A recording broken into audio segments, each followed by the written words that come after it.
لاکھوں افراد الحمدللہ مجھ سے وابستہ ہیں.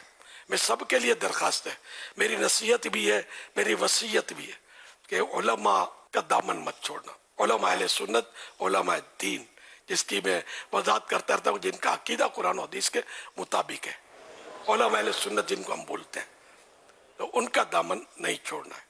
ہاں کوئی اگر عالم بے عمل ہے اور اس طرح کی کوئی باتیں تو ان سے دور ہو گیا بندہ، تو باعمل علماء کی بھی تو ایک تعداد موجود ہے، تو ان کی صحبت میں بندہ رہے. عالم باعمل ہونا چاہیے، ورنہ یہ کہ پھر وسوسوں سے بچنا مشکل ہو جائے گا، اور اپنے اندر پھر یہ کہ عمل کی خرابی پیدا ہو سکتی ہے. کیا عالم باعمل کون ہوتا ہے یہ بھی سمجھ لیں، اور عالم بے عمل کون ہوتا ہے. فرض، واجب یا سنت مؤکدہ جو ترک کرتا ہو وہ عالم بے عمل، اور جو ان کا اہتمام کرتا ہے، یہ جو تینوں فرض، واجب، سنت مؤکدہ، ان پر عمل کر رہا ہے، یہ نہیں چھوڑتا، تو یہ مطلب عالم با عمل ہے.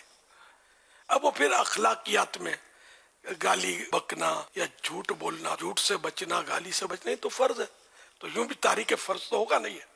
اچھا، تو اس طرح کے اگر گناہوں بھری عادتیں ہیں تو پھر بھی وہ عالم بے عمل کہلائے گا.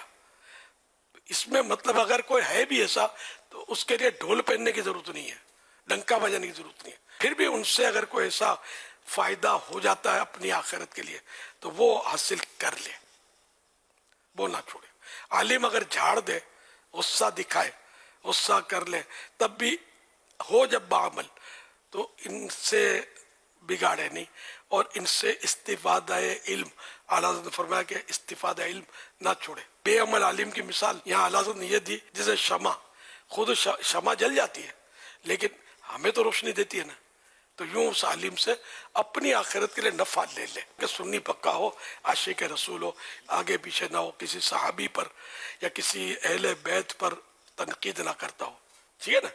کسی صحابی پر یا اہل بیت پر ادنا سی بھی تنقید زبان سے نہیں اشارے سے بھی کرے نا، اس سے 7 گلیاں دور سے چلنا گیا کہ کہیں اس کی سانس کہیں آپ سے ٹکرا نہ جائے.